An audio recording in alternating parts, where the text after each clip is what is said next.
ঈদ আয়োজনে ৭ দিনব্যাপী বর্ণাঢ্য আয়োজন শুধু টিভিতেই চলে। আর মধ্যবিত্ত মানুষদের জীবনে ৪-৫ দিনের প্রভাব থাকে দাওয়াতপাতি। আর আমাদের মতো নিম্নমধ্যবিত্ত পরিবারের ঈদ আয়োজন থাকে ঈদের দিনটুকুই, তার পরের দিন থেকে কর্মস্থলে লেগে পড়া, যার যার কাজে শেষে ব্যস্ত হয়ে যাওয়া। আসলে এটাই হলো ঈদ।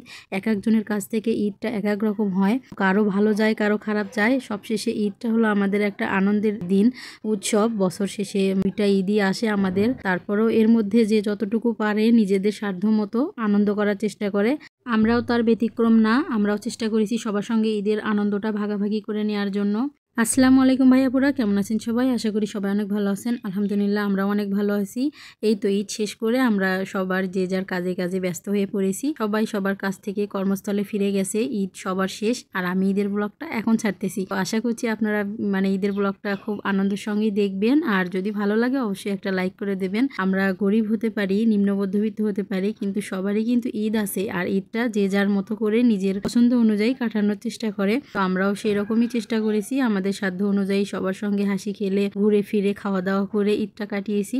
তো তারই এক ঝলক আপনাদের সঙ্গে শেয়ার করছি। আশা করছি আজকের ভিডিওটা আপনাদের ভালো লাগবে। তো ঈদের দিনের যেহেতু রান্নাবান্না, সেহেতু একটু ব্যতিক্রম তো হতেই হবে, সবকিছু একটু আলাদা হবে। নিজে হাতে সবকিছু রান্না করতেছি, সেটুকু আপনাদের সঙ্গে শেয়ার করেছি। ঈদের দিনে আমার বাড়িতে অনেকেরই দাওয়াত ছিল, আমার ফুপা ফুপু ভাই বোন আত্মীয় স্বজন অনেকেরই দাওয়াত ছিল। নিজে হাতে এতগুলো মানুষের জন্য রান্না করতেছি, সেগুলো আপনাদের সঙ্গে দেখাচ্ছি। দেখুন আমি কিন্তু একে একে এখানে মুরগির মাংস, আলু ভাজি, বেগুন ভাজি, ডিম সবকিছু করতেছি। এখানে কিন্তু গরুর মাংস ছিল, পোলাও ছিল।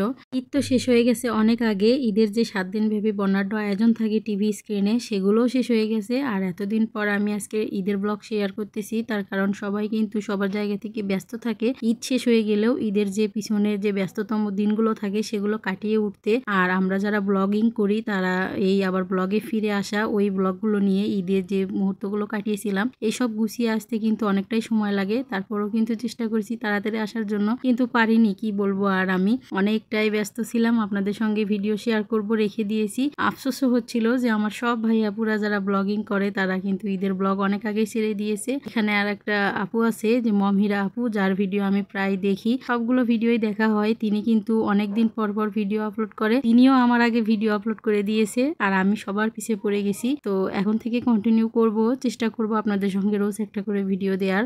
তো আশা করছি আপনারা আমার পাশেই থাকবেন।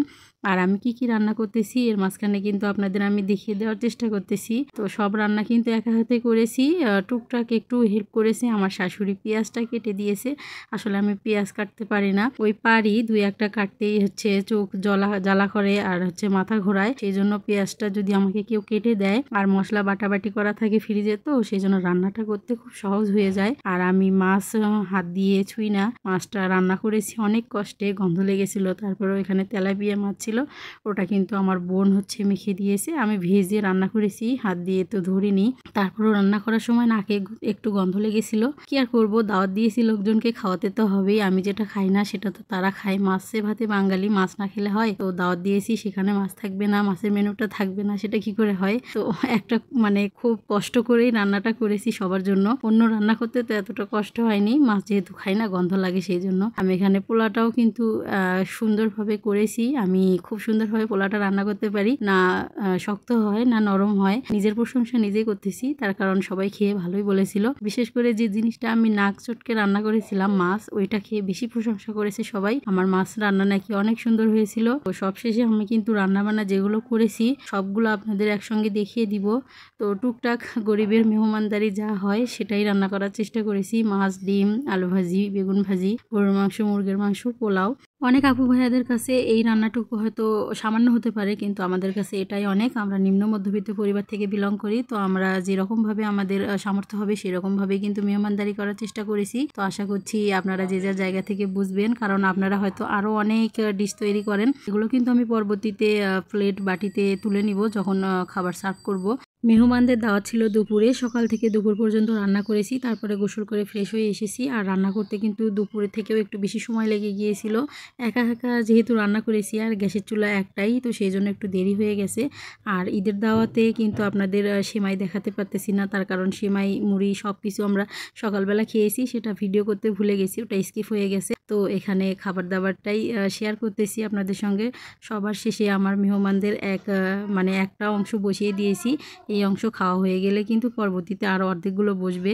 তার কারণ ছোট্ট একটা ঘরে তো আর এতগুলোর জায়গা হয় না, আর আমি একা হাতে দিব তো সবাইকে হয়তো দিয়ে কুলায়ে উঠতে পারবো না, সেজন্য নিজেদের মানুষ যেহেতু অর্ধেক বসেছে আর অর্ধেক রয়ে গেছে, বলতেছে ওদের দিয়ে দে তারপরে আমরা খাবো। আমার ভাইয়েরা সবাই বসেছিল, বড় আর হচ্ছে সব ছোট মেহমানদের আগে বসিয়ে দিয়েছে, মাঝ বয়সীরা কিন্তু ওয়েট করতেছিল পরবর্তী ব্যাচে খাওয়ার জন্য। তো আজকের ঈদ ব্লগটা যদি আপনাদের ভালো লেগে থাকে তাহলে কিন্তু অবশ্যই একটা লাইক করে দেবেন, আর এরকম নিত্যদিনের লাইফস্টাইল ভিডিও পেতে আমার চ্যানেলটা সাবস্ক্রাইব করে পাশেই থাকবেন। আমার অনেক ব্লগার আপু ভাই আছে যারা অনেক পরিপাটি ও সুন্দরভাবে ঈদ ব্লগ আপনাদের সঙ্গে শেয়ার করেছে, আপনারা আশা করছি দেখেওছেন, আমিও দেখেছি অনেক ভিডিও, সেরকম সেই তুলনায় আমার ভিডিও কিছুই না, তারপরও শেয়ার তো করতেই হবে, ভিডিও করেছি।